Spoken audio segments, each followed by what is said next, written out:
morning. My name's Dave, and I'm going to run you through the initiation protocol.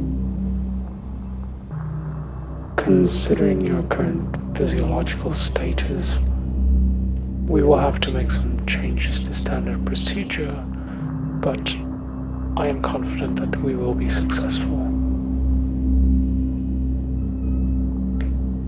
Your cytokine levels seem to be well within reasonable bounds, and there is no real reason to suspect any problems. Yes. Can you please verify your date of birth? Okay.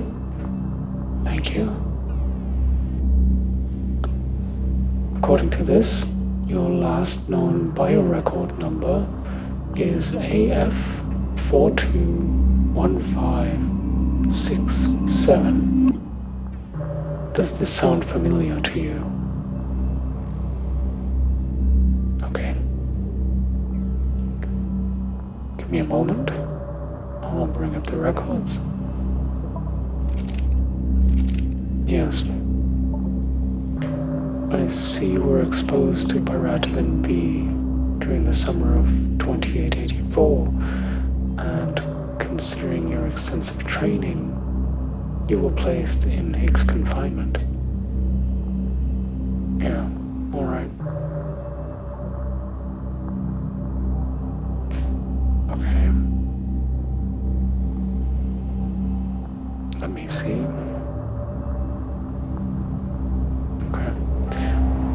The procedures that we'll perform today will resolve any ill effects from the Pyrativin exposure, the cure for which was discovered in 2886, actually, when the transhumanists capitulated.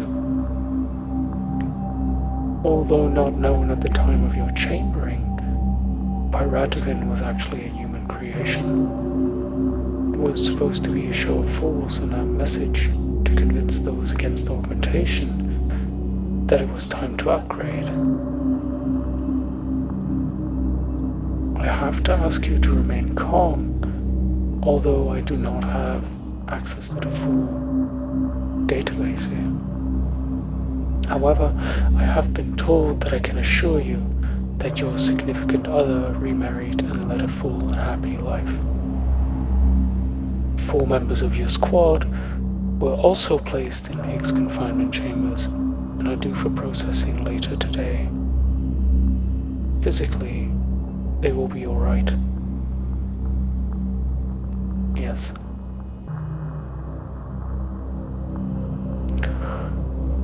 Additionally, I have been told to inform you that considering recent events, ECN has decided to promote you to Class 4. This upgrade will require an array of tests to ascertain both your mental and physical suitability. But let's start with the Pyrativin. Pyrativin is an interesting bug, actually, and it nearly cost us the war. Its 4 antigenic shifts were so abrupt and so well controlled that immunological entrapment was nearly perfect. Yes, sorry, I will explain. The adaptive immune system is bolstered by a memory which makes repeated infection with the same virus or bacterium more unlikely. The problem, however, is the propensity of the immune system to preferentially rely on this immunological memory. This means that when a second, slightly different version of a foreign entity is encountered, what happens is that the adaptive immune response is suboptimal. Instead of mounting a new and effective immune response, the immunological memory bases its offense on this memory copy, whose antibody profile is similar, but not quite as good a match as a newly created one would be. This effect has been well documented for many years, and it's known as the Hoskins effect. And Pyrativin was designed exactly with this effect in mind. It was truly a marvel of biological engineering. Pyratovin effectively identifies the moment of infection using degradable protein caps and small but virulent proxies whose debris is recognized by the main virus particle. Upon infection, the host degrades these proxies, allowing the virus to detect that a new infection has taken place. The virus then goes through 4 stages of mutation, slightly changing the antibody expression profile during each stage. The first 3 being practically asymptomatic.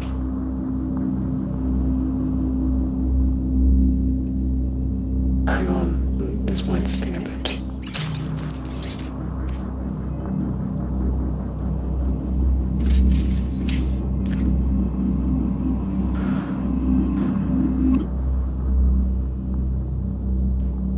Airborne transmission, combined with the fact that the virus remained asymptomatic for the first 3 stages of infection, quickly ensured a worldwide pandemic.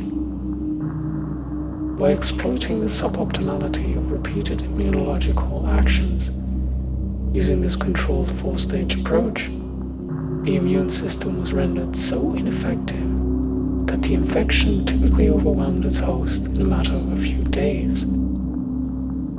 Interestingly enough, it was not this adaptive immune response that eventually dealt the lethal blow, but an uncontrolled innate immune response. Unable to mount a sufficient adaptive defense, the innate immune system overcompensated by releasing a-specific agents to clear the infection. This, in turn, resulted in a positive feedback, resulting in what is known as a cytokine storm. As the victim's body's defenses rage, they ravage local tissues, leading to multiple organ failure and eventually death. Hang on, let me just get this here. See, at the time pyratovin was introduced to drinking water, the Augmented had already bolstered their immune system with nanotechnology more capable of faster immunological adaptation.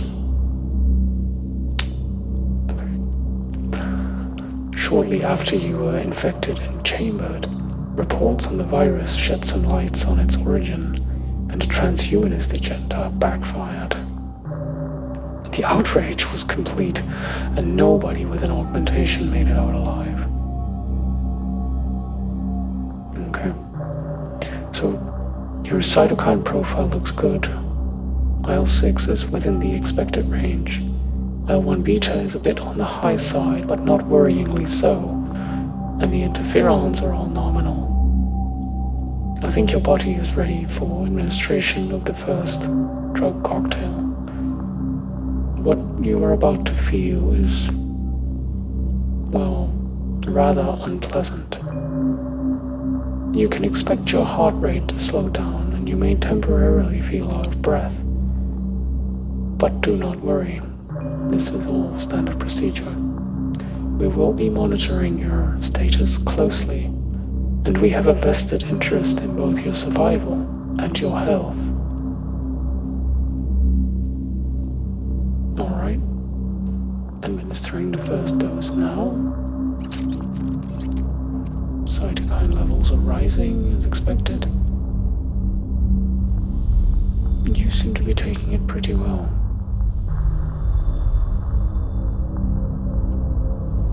I am about to introduce the second dose. Yeah, bite down on this. You may experience some cramping or uncontrolled muscle contractions. The gauze is so you don't damage your teeth.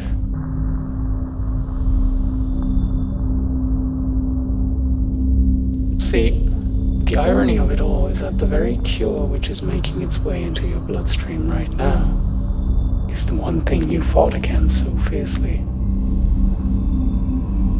I agree that what the pioneers did was wrong, but the outcome was inevitable.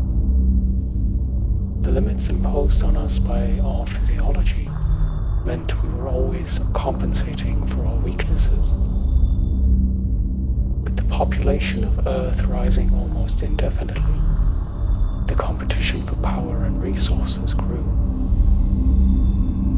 Human beings are survivors, and as such, we often think we have the right to convert or possess anything we need in order to do so. Inevitably, this leads to conflicts with others who essentially believe the same thing. As resources grew scarce, it was this competition which planted the seed for change. Hang on, let me readjust that for you.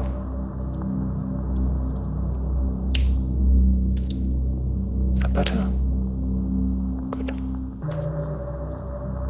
Shorter than any other war in history, the Fourth War was truly revolutionary, even though the majority of its consequences only became apparent later. The Fourth War paved the way for human enhancement technology. And for a long time, it seemed that the end result was worth it.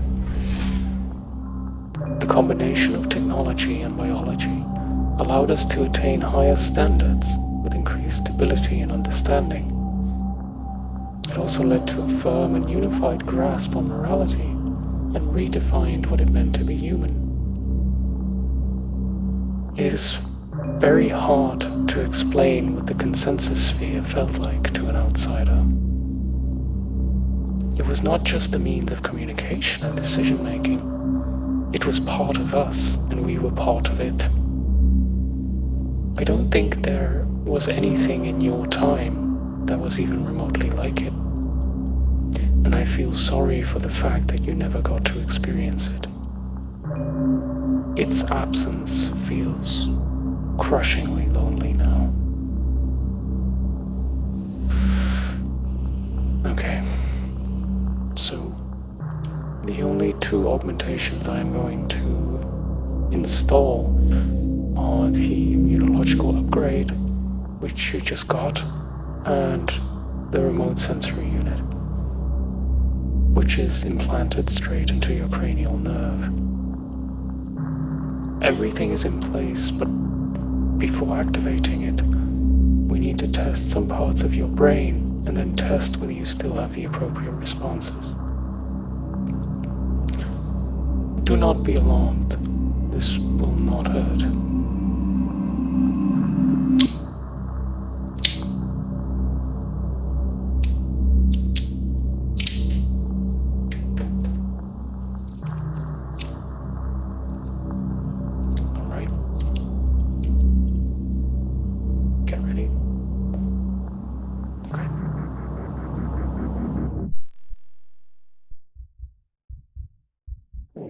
Welcome back. Readings look good. For a moment I was a little worried that your physiology may have some minor compatibility problems, but this seems to have resolved itself. Communication of the primary unit is up and running. No need to speak, I can read it here. Let's start with the oculomotor nerve. Can you please look to the right?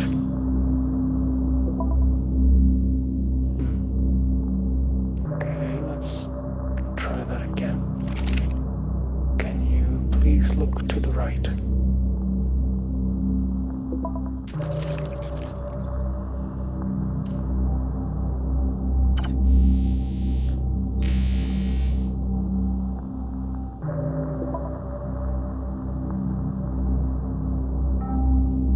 Again. Right. Left. Up. Down. Okay. Left.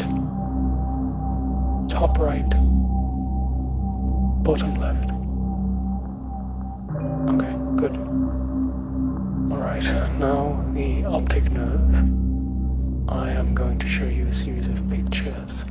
Can you please identify the shape, color, and emotion associated with the picture.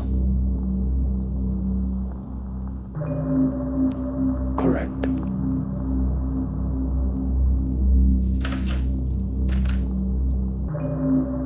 Correct.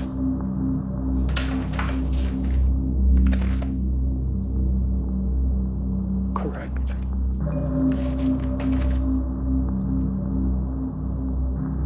Correct.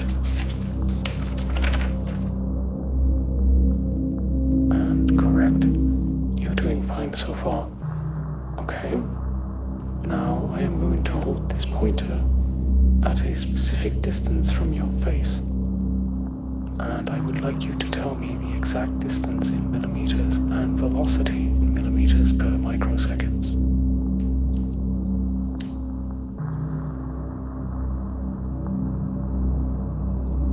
Alright. Now.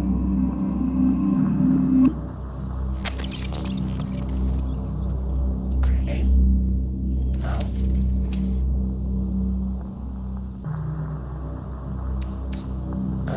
Now. Okay, correct. Good. It's cool, isn't it? Yeah, it can feel a bit uncanny at first. Okay. You will now see a large ring of points, of which a specific number of points will start moving when I say now. Can you please give me the angles of the points that move when I say now? Now. Now. Correct. Now. Correct. And now. Correct. Well done. Alright. Let's switch to the olfactory nerves. I am going to give you a few things to smell, and I would like you to identify each of the scents. Now, let's start with this one.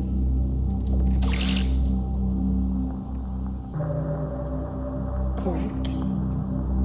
Next.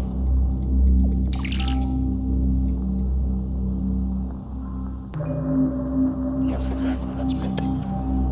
Now the next one will be a mixture.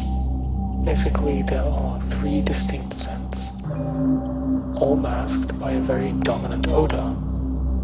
I would like you to identify each of the different scents.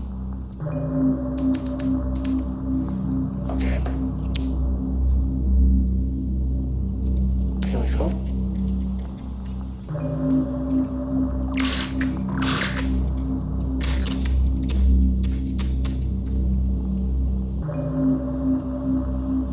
Yes, you will have to filter.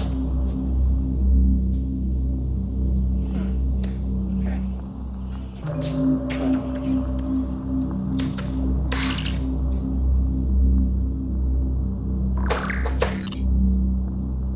Okay, correct.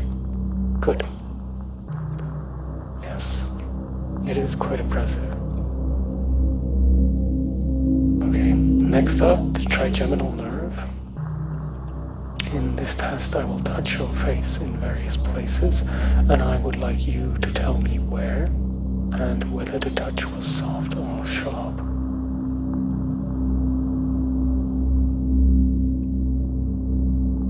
Correct?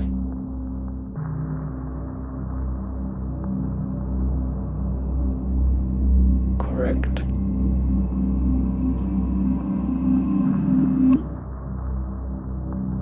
Correct.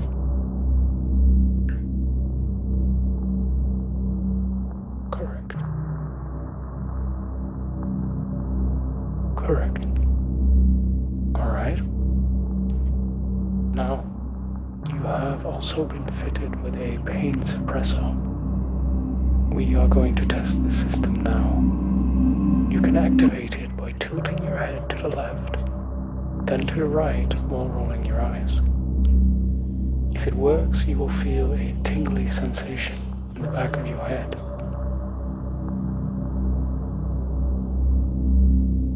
Try again. Sometimes it takes a few attempts before the unit is calibrated correctly.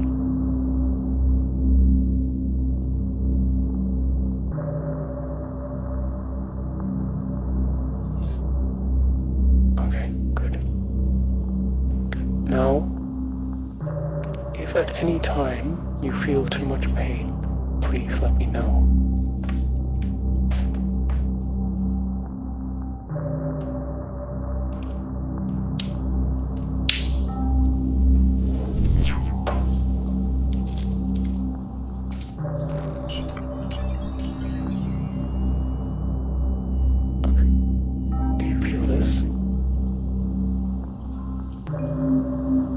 What does it feel like?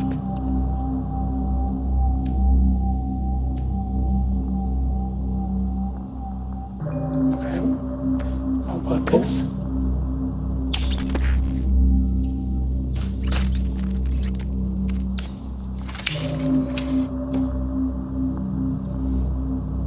Okay. Good. So you notice that rather than pain, it felt more like blinking, yes? Good. So you need to be very careful with this. The frequency of the blinking is proportional to the pain you would have felt without suppression.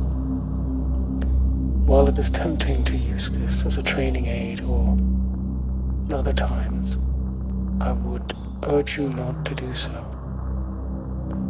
since it makes it easy to overestimate the capabilities of your body. Alright. Can you please stick out your tongue?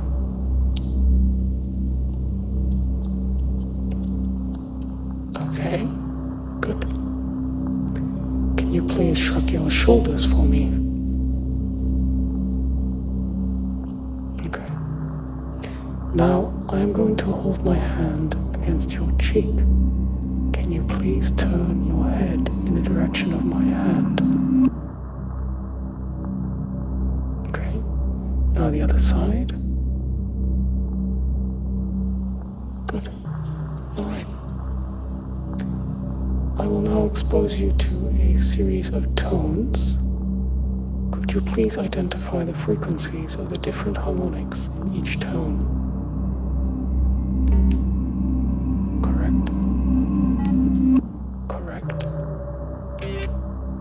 Correct. Can you give me the dynamic compression ratio of the maximum and minimum amplitude of the following sounds?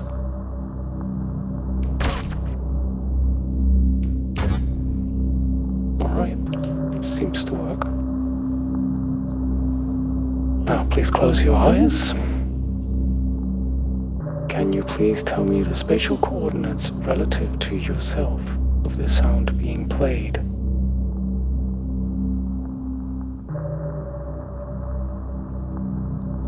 Correct.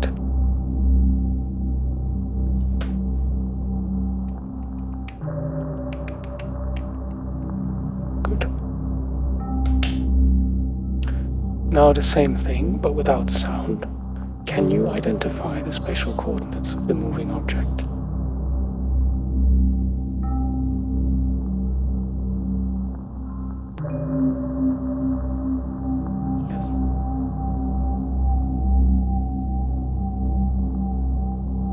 Yes, you really have to concentrate. It can be a bit tricky at first. Okay, try again. Correct. Again. Correct. Again. Excellent. So, from my readings here, it looks very good. So the system seems to be fully functional. And the only thing that's left is to test your interaction with external sources. We will start with a spin ship. Can you please sit back a little further? Good. The interface unit seems to be online. Readings are good. Try to concentrate on the thought of leaving your body. Yes, excellent. Can you tell me what you see?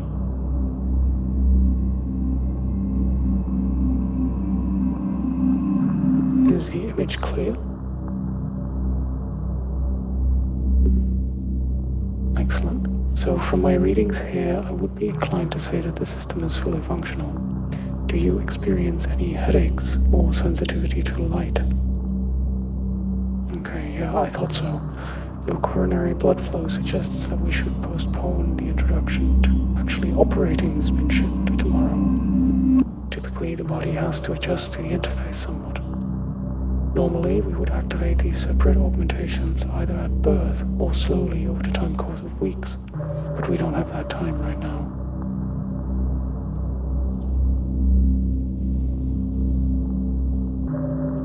If you go down that hall, then take a right at the end of the hall, you will find Ida. She will escort you to your quarters. I suggest you get some rest. Tomorrow will be a very long day. Thank you for cooperating.